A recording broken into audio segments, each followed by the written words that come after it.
আলাইকুম, সবাই কেমন আছেন? আশা করি সবাই অনেক ভালো আছেন। আলহামদুলিল্লাহ আমিও ভালো আছি। তো আজকে হইলো শুক্রবার, আমাদের বাসায় সবাই হইলো গরুর মাংস, পোলাও, মানে যার যেরকম ওসিয়তে যা ছিল তাই রান্না করছে।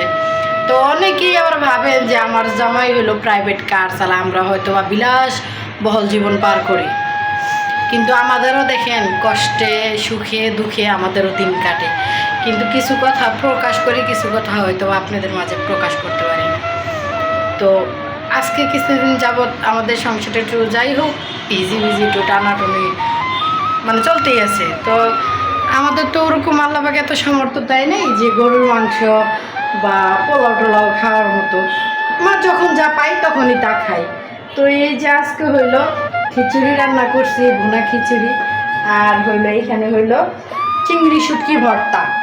চিংড়ি শুটকি ভর্তা বানাইছি আমি, আর হইলো সালাদ। বুঝছেন, ওই যে একটা কথা আছে না, গরিবের গরিবানা লবণ দিয়া পিঠা খানা। তা আমাদেরও তো তাই ভাই। আমরা চাকরি করি ঠিকই, কিন্তু আমাদের ওর তো পরিমাণে টাকা পয়সা না যে ভালোভাবে চলতেছি, ভালোভাবে খাইতেছি, তা না।